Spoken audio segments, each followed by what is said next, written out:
Okay, guys. Last class, what we were doing and we were talking is talking about a brief introduction or review of statistics. Okay. And in this class, we plan to finish this. Last class, what we talked about was we talked already about frequency distributions. And then we also mentioned that according to the law of large numbers, these frequency distributions can be used as probabilities. Okay. What we're going to start working on today is related to frequency distributions, and it's something that is called the contingency tables. Just to give you an idea how probabilities work. Okay, so let's say, for example, I have a female, I have male, an economist, and lawyers, for example, and then I have 2, 3, let's say 4, and 1. Okay, so these are the number of female that are economists, 2, the number of female that are lawyers, 3, etc. So how many females do I have in my sample? I have in my sample 5 females, and I have 5 males. How many economists? 6, and how many lawyers? 4. How many observations do I have in total? I have 10. So this table here presents the frequencies. Okay. What if I want to work with probabilities? Of course, I can make a huge assumption here. I will say that the numbers here are in thousands, okay, or perhaps 10,000. So it is a very, very large number of observations that can allow me, using the law of large numbers, allow me to say that from this table, from this contingency table that represents frequencies, I'm going to be able to create probabilities. Okay? So how do I create probabilities, assuming that the observations is not 2, it's 20,000, this is not 3, it's 30,000, etc. Is simply dividing every single element in the table respect to the number of observations, respect to 10. Okay, so that's what we do here. This is going to be 0.2, so it's 2 divided by 10. 3 divided by 10 is going to be 0.3, 0.4, 0.1. The total is 0.5, 0.5. Then we have 1, and then we have 0.4, and then we have 0.6.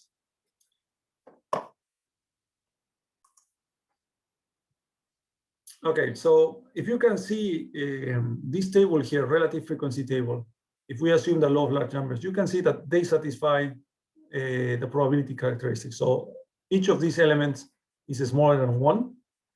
If you sum the elements, all the elements here, you add up to 1. Right? So this is a proper probability if and only if you have applied the law of large numbers. That implies simply that you have very decent very decent size of data. Okay? So from here, what is important and what you need to learn is a couple of different types of probabilities. Okay?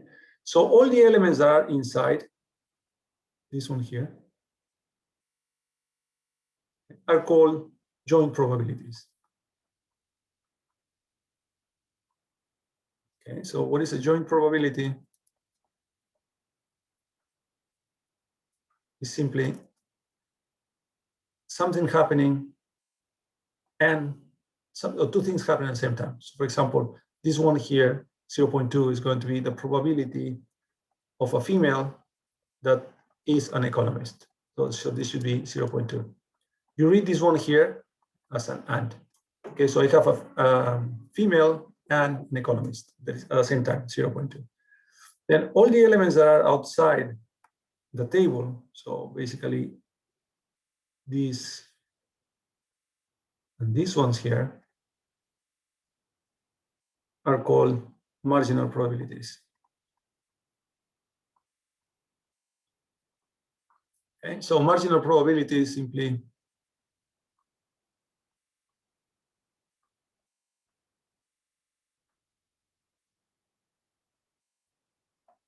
for example, what is the probability of randomly finding one economist?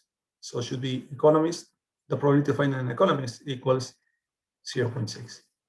And there is one additional probability that is called, that we don't see this directly here, is called the conditional probability.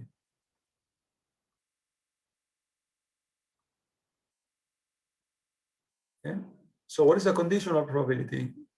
It represents a sequence. Okay. In general, guys, for example, if I have what is the probability that having occurred, having happened Y, what is the probability that I will get X? Right? So it's a sequence. This happens first. Once I know this one here, I want to know what is the probability of X happening. So this one here is simply equal to the joint divided by the marginal of the conditional. Right? For example, if I want to know what is the probability, imagine that you first observe, randomly select a male. Now that you know that this is a male, what is the probability that this male is a lawyer, for example? So this is going to be equal to the probability of lawyer and male divided by the probability of male. This is going to be the probability of lawyer and male, 0.1, this part here. And what is the probability of selecting randomly a male? 0.5. And so basically this is what we obtain, basically 20%.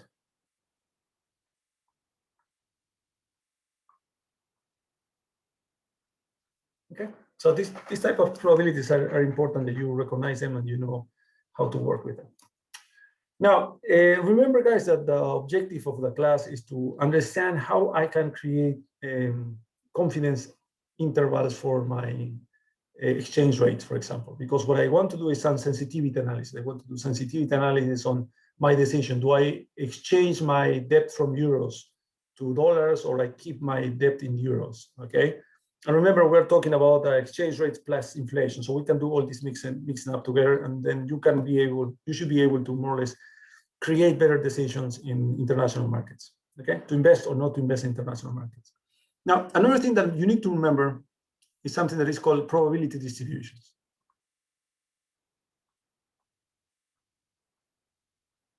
Okay, and for this, the first thing that I will define is something that is called a random variable. So I will call X is my random variable. So what is a random variable, guys? It's simply a variable that you know all possible outcomes beforehand, before doing the experiment. But the final result, you know the final result if and only if you have done the experiment. Right? For example, if I have a coin, okay, my experiment is going to be flip a coin. So this is going to be my experiment.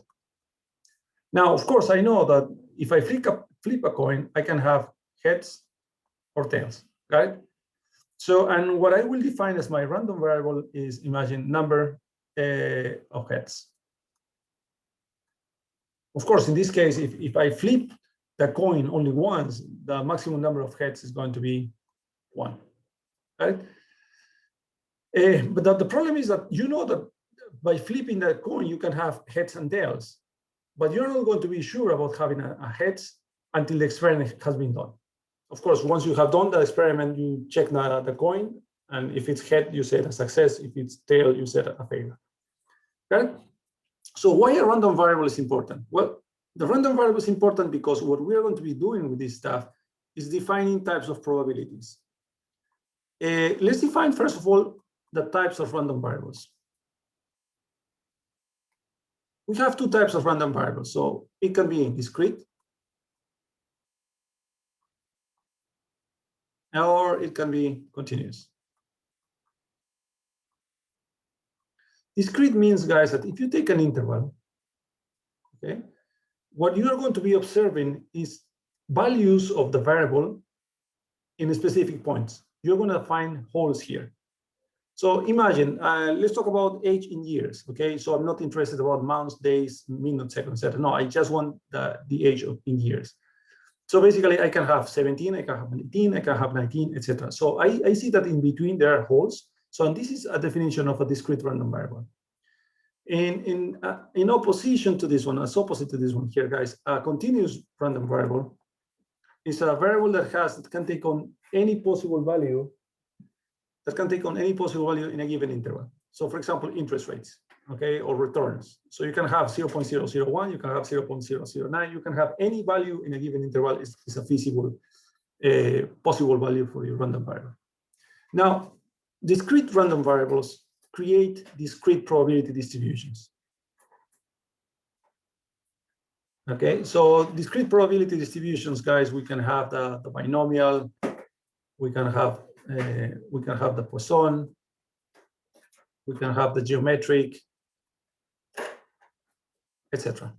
Right? Among others. And continuous probability distributions create continuous probability distributions. Sorry, this is probability distributions.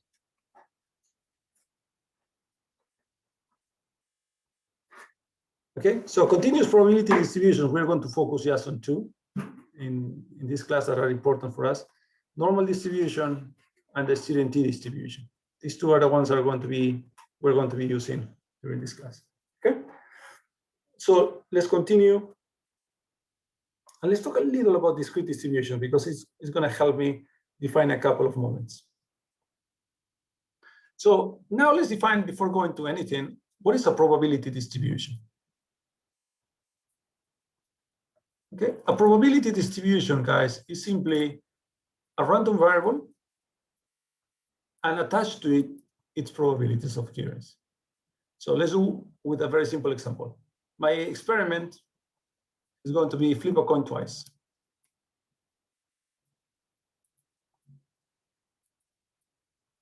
Okay.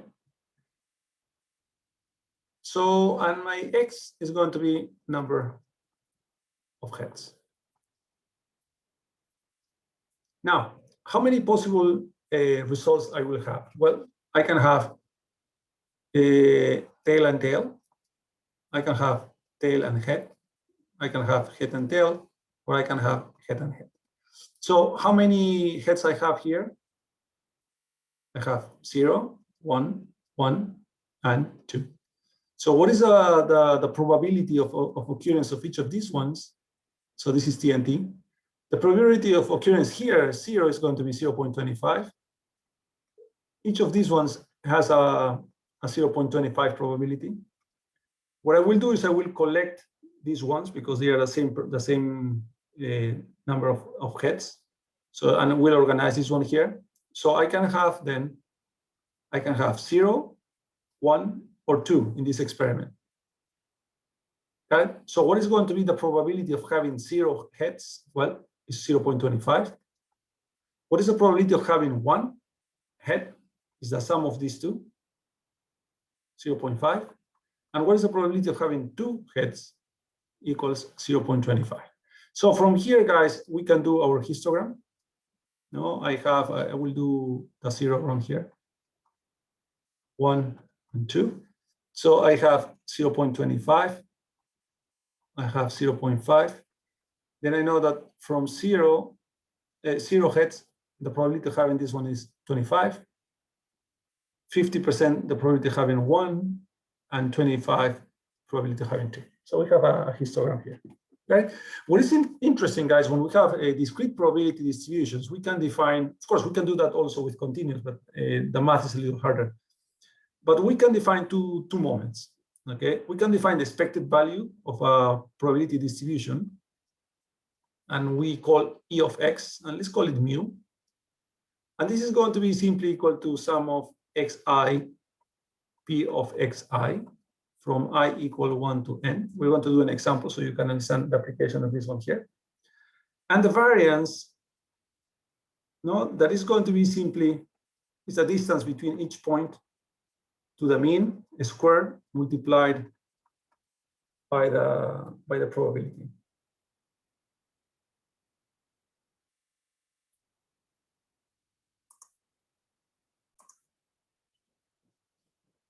Okay, so we have the variance, and of course the standard deviation, guys, is simply going to be the positive of the square root of the variance. Okay, so let's try to use these formulas.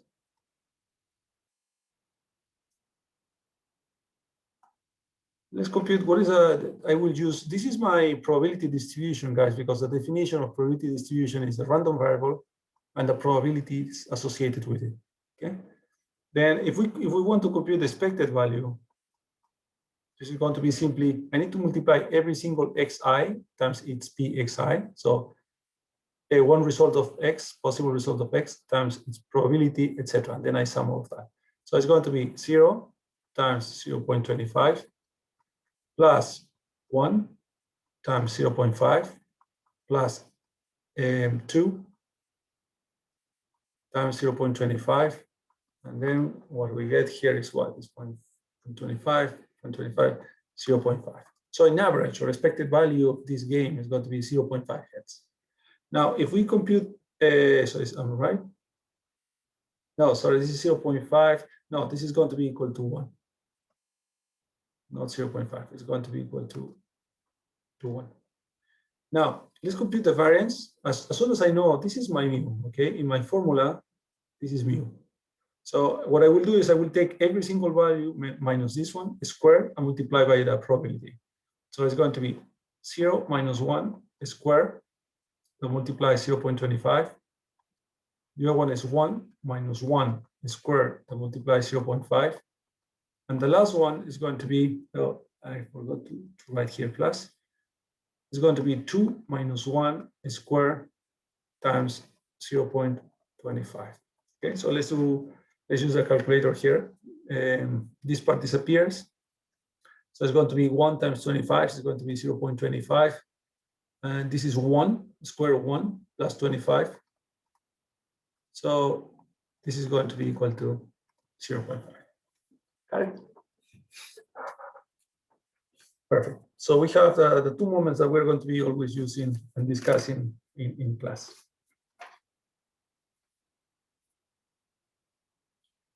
Let's quickly go into continuous probability distribution that we're going to be using constantly. So now I have a continuous probability distribution.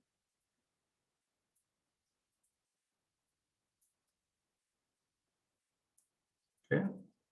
And in this continuous probability distribution, guys, I will present two probabilities. I will present the normal distribution and the t distribution, student t distribution. So let's start with the normal distribution.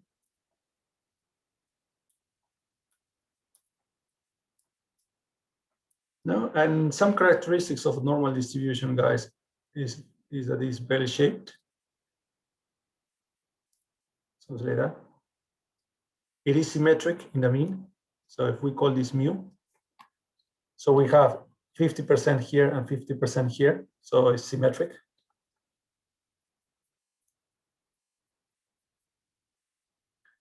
And it's asymptotic, so meaning that the tails never cross the horizontal line. Okay. Now, what is also interesting with the normal distribution is if I add one standard deviation, two standard deviations, and then finally 3 standard deviations, plus 3 standard deviations. So let me write this correctly. This is mu plus 3 standard deviations. And I do the same to the left. I subtract 1 standard deviation, I subtract 2 standard deviations, and then I subtract 3 standard deviations. What is interesting, guys, is that this part here is more or less 65%. Between minus 2 standard deviations and 2 standard deviations, this is more or less 95%. And between 3 standard deviations here and there, we get 99%. Okay, so this is a very interesting property of the normal distribution. The other property of the normal distribution, guys, is the following. So if I have a random variable x, I will say tilde normal. So this implies it is distributed. It is distributed as n implies normal. And in the normal distribution, guys, we just have two parameters. I have mu and we have sigma. Okay. So what is mu? Is position parameter. And this one here is shape parameter. Shape or dispersion for us. Now, let's do one example. So imagine, guys, that you have two random variables. One, x1, is normal 10,5. And you have another one that is also normal, also has, the mean is going to be 10, but this is going to be, imagine, the standard deviation is 8. So how do we envision this one here? Well, I have 10 here. I can argue, okay, at least graphically we need to do that. So this is my, oops, sorry, this is 10 here. And I will draw another one that is going to be very similar.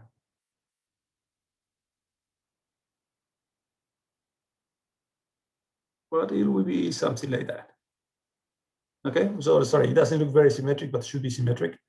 So which one is which? Well, this one here is the one that defines how dispersed, how wide is the normal distribution. The larger this number, the more flat this distribution, and then contains more values in here. Sorry, not contain more values, but it is more fat.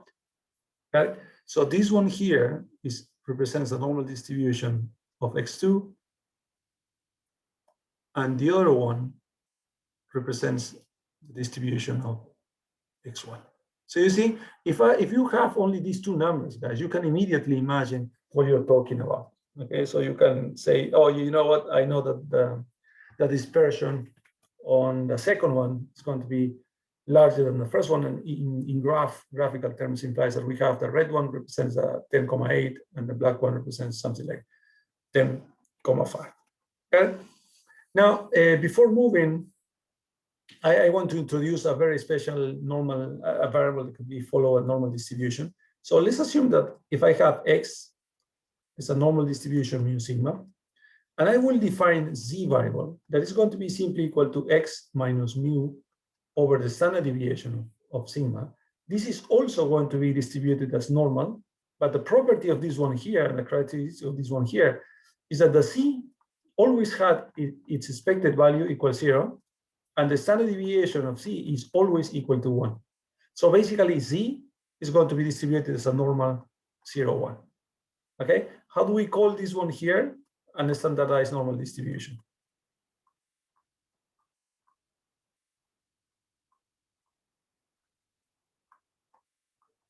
And this condition or this property, guys, always is satisfied.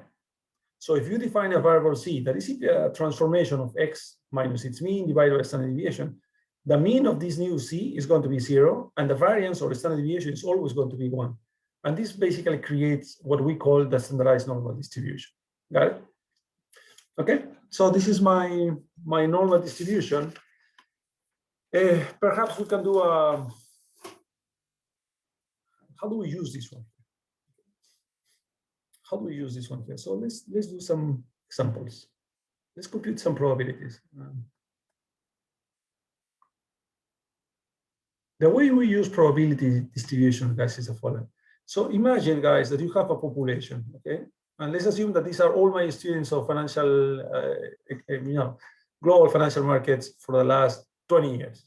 Okay, I'm exaggerating because I'm teaching this class only 5 years, more or less.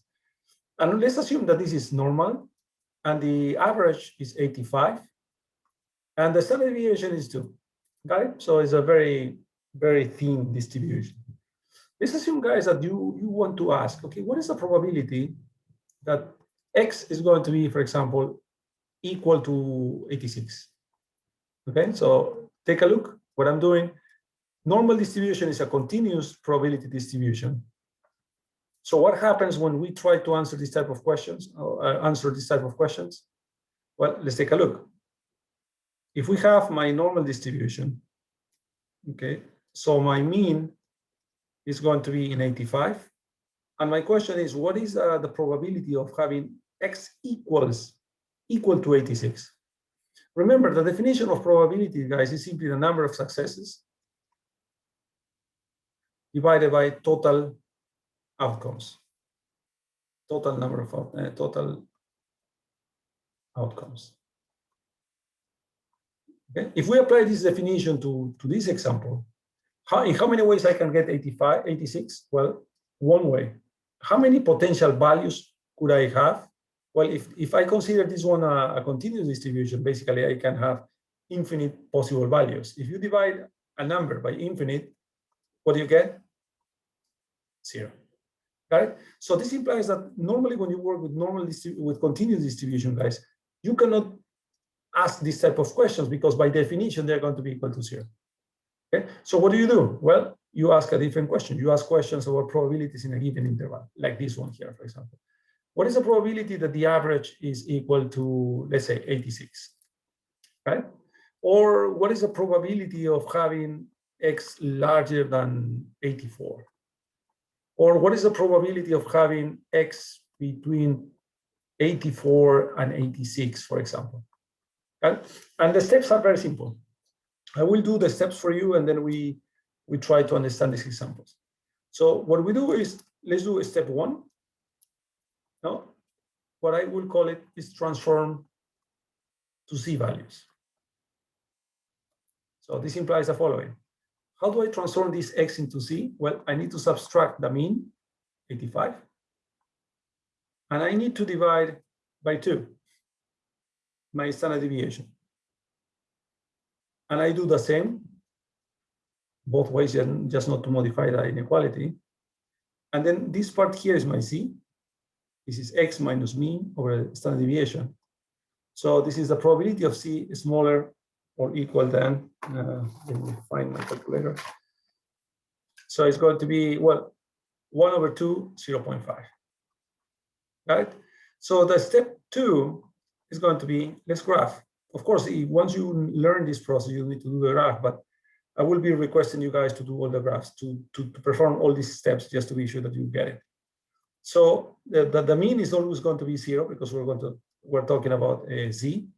And my question is, I want to find the values that are smaller than 0.5. So basically, the region that I'm looking for is all this part here up to here. Okay? And from here, what we do is we simply go to tables or Excel. I will show you how to do Excel. And find the probabilities. Okay, either in tables or Excel or something similar. Let me open an Excel just to show you how this works.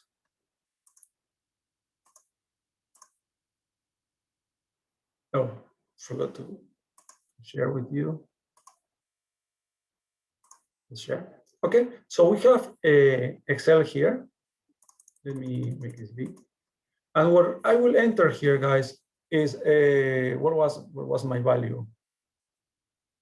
Let me go back to my page.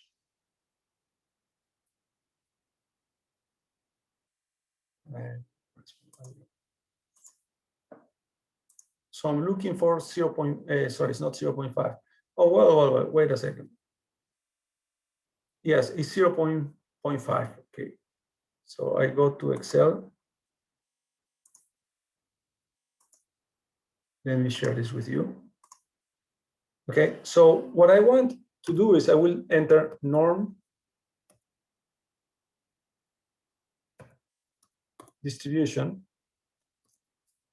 Okay, so what is x? 0.5. What is my mean? 0. What is my standard deviation? 1. And I want to compute from minus infinite to that point, 0.5. So that's the cumulative. You just write 1. And this is the value. This is the probability, guys, 0.69146. So I will put this for a minute. Okay, so it's norm.dist. 0.5 is the value that we have found. 0 is the mean of my standard normal distribution. 1 is the standard deviation, and 1 cumulative implies that goes from minus infinite up to this value. Okay. Let me go back to my whiteboard. So basically, guys, what a computer has told us is that from minus infinite up to 0.5, the probability equals 0.69146.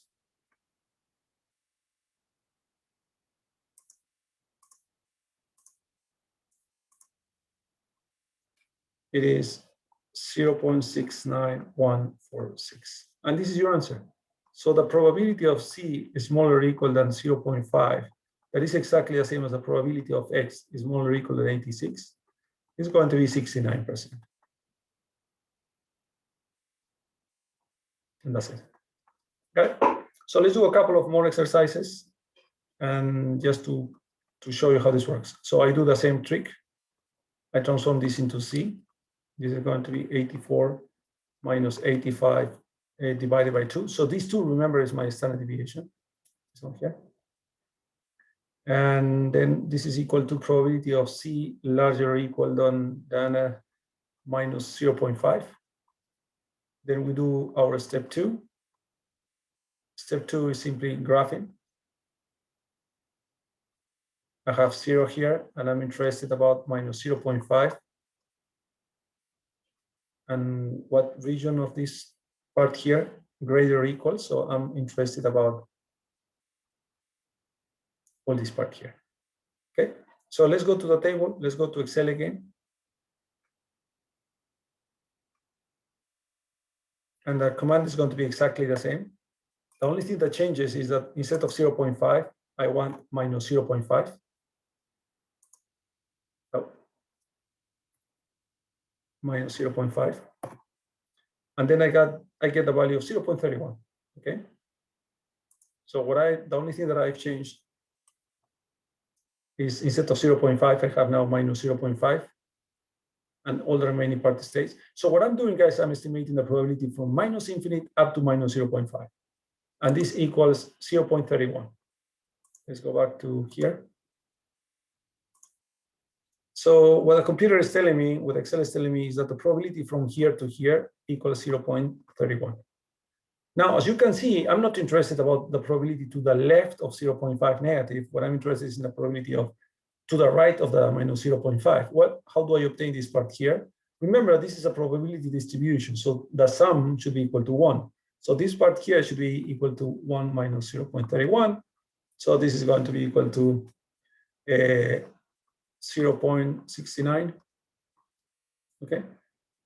So your final answer then should be the probability of C larger or equal than minus 0.5. That is exactly the same as the probability of X larger or equal than 84 is equal to 69%. Okay. Good. So let's go to a final example. Now I have X between two values. So let's do step 1. I will do the C in both sides of the equation. So this is going to be 84 minus 85 divided by 2. This transforms already in Z. And this is going to be 86 minus 85 divided by 2. So, and here the probability I'm looking for minus 0.5 to C to 0.5. Let's do the graph.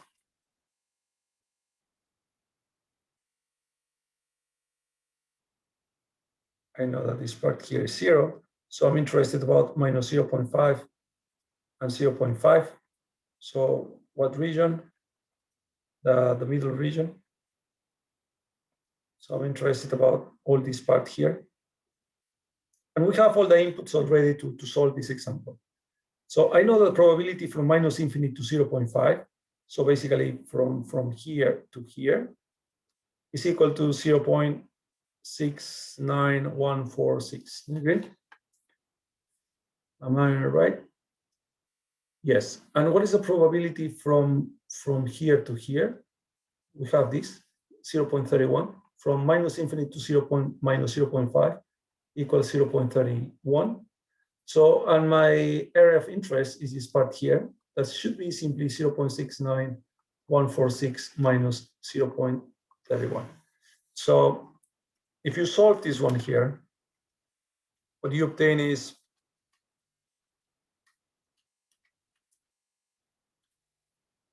that the probability of Z between minus 0.5 and 0.5, that is exactly the same as the probability of X between 84 and 86 is simply equal to 0.38146, simply this one here. So if you do the subtraction here, you obtain this value here.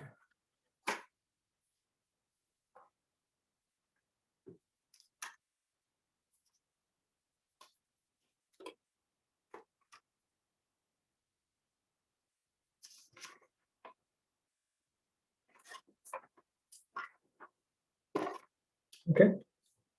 Before going into confidence intervals already, let me define a new probability distribution. that we are also going to use frequently. It is called the student t distribution.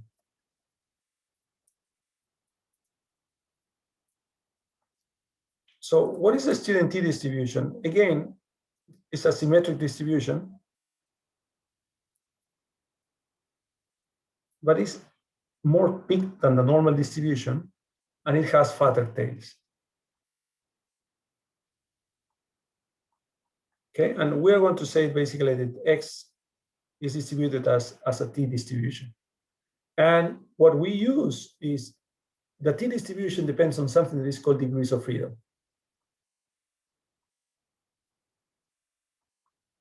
Okay, so my t is going to be distributed as my random variable x is going to be distributed as a t with n minus 1 degrees of freedom. What is n? N equals the sample size. The sample size. And what is interesting, guys, about the t distribution is if you compare this with a normal distribution. So if you superimpose a normal distribution here, guys, what you're going to find is a normal distribution. It's a little wider, but has smaller tails. Thinner tails. This is my normal distribution. Should be symmetric. Of course, it doesn't look symmetric, but the means of both of these distributions should be exactly the same. Right? But the normal distribution has thinner tails compared to the t distribution. What is interesting, guys, is that there is a property here that you need to remember, is that as n increases, so I would say increases to infinite, okay? So, but it's a very large number, imagine 250, 500 observations. What happens with the t distribution tends to look more like the normal distribution. Okay, so this is a really important property, guys, of the t distribution. So if you have, imagine, 1,000 observations, you're not going to distinguish between the t distribution and normal distribution because the sample size is very, very big. However, if your n is very small, okay, so imagine 10 observations, 20 observations, the t distribution has fatter tails, definitely fatter tails than the normal distribution. Okay, so indeed, what I'm trying to tell you guys is if you use a lot of observations in your sample size, so your sample size is very big, so you're indifferent using the normal and the t distribution, right? Okay, so let me talk about a very important law that we're going to use also here in this review. Imagine, guys, that we have a population. Okay, so this is my population. And then imagine, guys, that you start taking as many as possible samples of size n. Okay, so I take a sample, sample 1, size n. Then I take another sample, same size. Then I take another sample, same size. And also I can have sample that overlaps, sample 4, etc. And so you do a bunch of samples.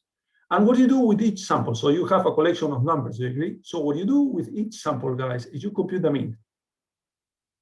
Right? So you have the mean of S1. So if you have 10 observations, you simply average in Excel or just compute the expected value or the mean. And then you do the same. You do for all of your samples, let's say K samples, I create the means. Then if I attach to each of these ones the probability of occurrences, so this is X2, and the probability of XK. Remember, this is a random variable because you don't know what is the value until you have done the selection of your sample and computed the mean. And this is the probability. This indeed is a probability distribution also. But this probability distribution has a very particular name. It's a probability distributions of the averages or sample probability distribution. Sample mean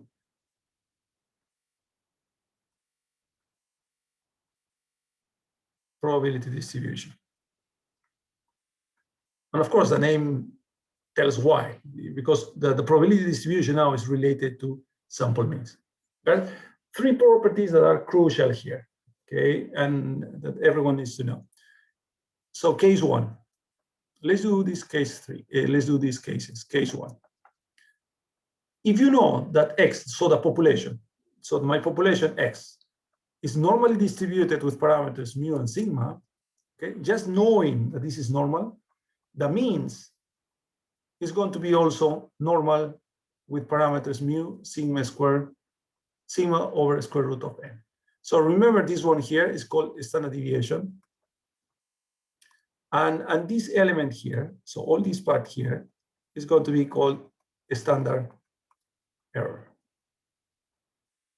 Okay, so this is my easy case. If I know that my population is normal, my sample mean is also going to be normal with these parameters.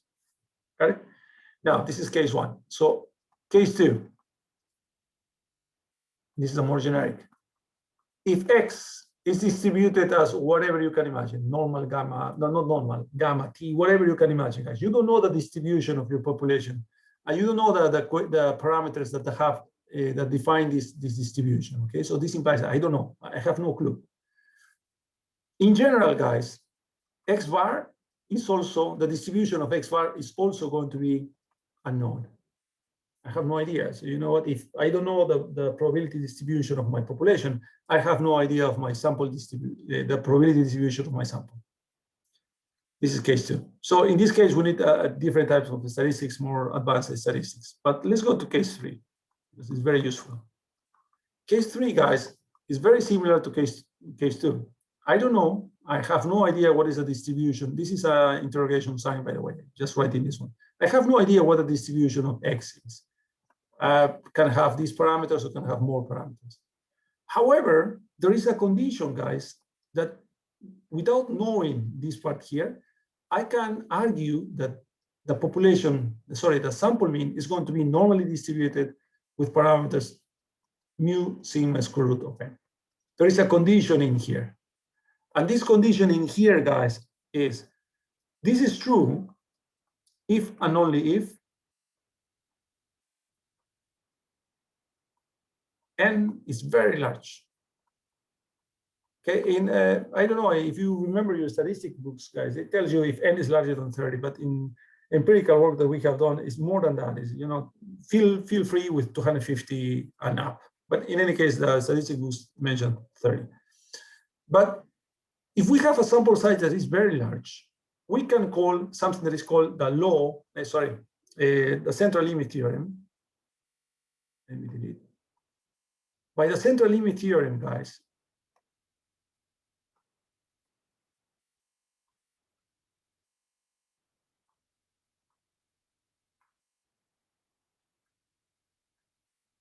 that I will call CLT, happens the following. Even though I don't know the probability distribution of the population, if my sample size is large, I call the central limit theorem, I can be, you know, very confident that X bar is also distributed. That X bar is normally distributed with parameters mu and sigma square root of n. That, so this central limit theorem is something that you need to remember. You need to understand what I'm talking about, and it's basically case three that makes our lives much easier. Okay. So I think, yeah, we can do perhaps a couple of examples. Let's talk about probabilities with means. Okay, so let's do one example. Assume, guys, the following. Let's assume,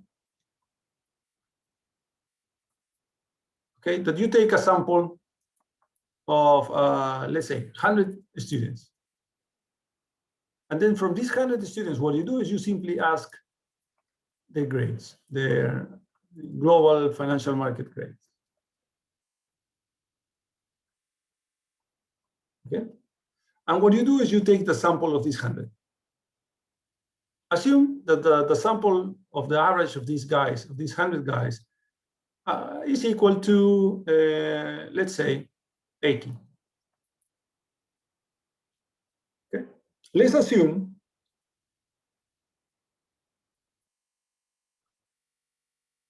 what else do I need? Yeah, let's assume that you know that the population is normally distributed. Okay, I will don't mention anything here, and you know that sigma equals 2. So you know this one here. I don't know how, okay, but you know.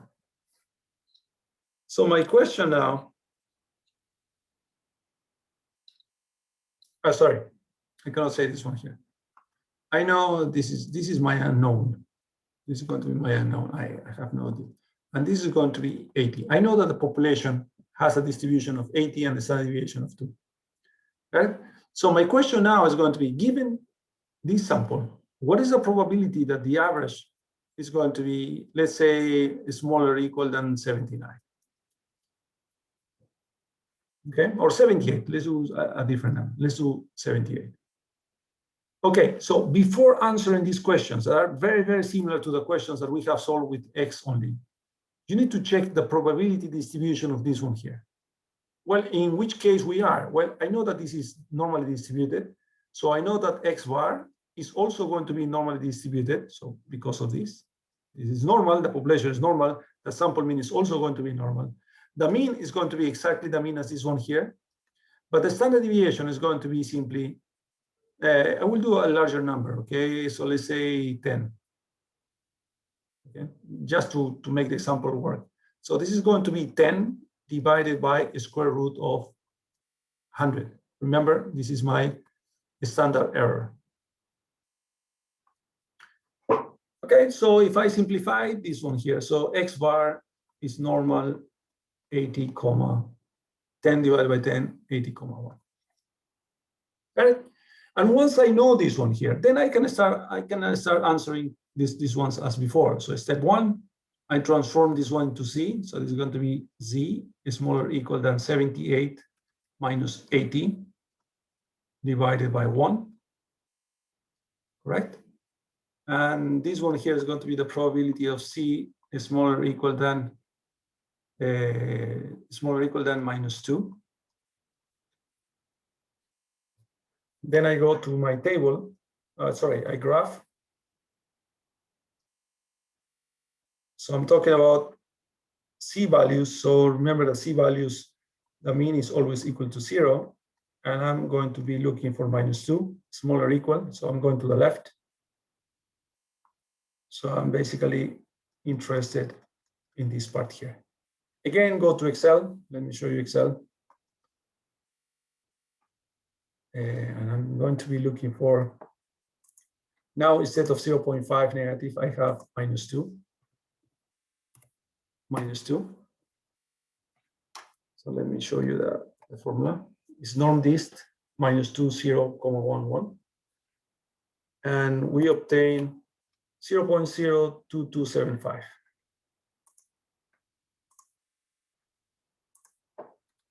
This part here, 0.02255, something like that. Please verify this number. All right. So this one here is going to be the probability of X bar smaller or equal than 78. That is exactly the same as the probability of C smaller or equal than minus 2. And then you can do as many examples as we have been doing before, guys. What is the value of X bar between or larger than 82? What is the probability of X bar between these two values, etc.? Okay, the mathematical tools works perfectly good if you already define this part here. So the tricky part, really, the only tricky part is this part here. Right? Now, what happens? Imagine that I told you the NOR example. So let's do a NOR example. Okay, we'll not do the probabilities, but I told you the following. N is 100. Okay, I want to know something about X bar, and I have no idea. I have no idea about the distribution of X. I know that the mean is between 10 and 80. I have no idea. Got it? And then I will start answering this type of questions. Before that, guys, before even running into step 1, 2, and 3, etc., what you need to do is you need to be sure that you understand what is the probability distribution of X. What can we say here about X bar? What is the distribution of X bar? Knowing that I don't know the probability distribution of the population. Well, in that case, what I need to do is I need to check, central limit theorem holds or not. Okay, so what we do is then we check this number here. And then we can argue that N that is equal to 100 is a large number, then the central limit theorem applies. And as soon as the central limit theorem applies, I can argue that this one here, even though this is unknown, this is going to be normally distributed with 80, 10 divided by 100 root of 100, square root of 100. And then you can start solving, okay? Now, what happens though, if you have another example, the only thing that I will change, for example, is this one here. I have only 9 observations. I want to say something about X. And you know that I have no idea about the distribution of X. It can be 80, 10, and can be other parameters. What can I say about X bar? Can I argue that this is a normally distributed? Well, I need to check. Central limit theorem. This number here, 9, is very small. Then central limit theorem does not apply. Then I cannot argue that my sample size is normal. So basically, at this point in the exam, etc., if you find situations like this, you simply stop here. Okay, you cannot solve this type of questions because you don't know the distribution of the sample mean. Make sense to everyone? Yeah. Okay. So let me save. And I think this is going to be for this class. And next class, we're going to finish confidence intervals, and then we're going to jump again into how do we use these concepts, statistical concepts, into investment decision making in international markets. So we're going to put exchange rates into here. We're going to see how inflation expectations influence these ones here, how in expectations and volatility of exchange rates are going to make you think twice investing, for example, in Brazil. You know, you can have a fantastic rate of return, 20%, but then if the devaluation rate is between minus 15 and 30%, so you can basically lose money instead of making money, right? So that's the type of analysis we're going to do next class. And if you have questions, please always email me, and I try to answer you as soon as possible, right? We see you then next week, and thank you. Bye-bye, guys.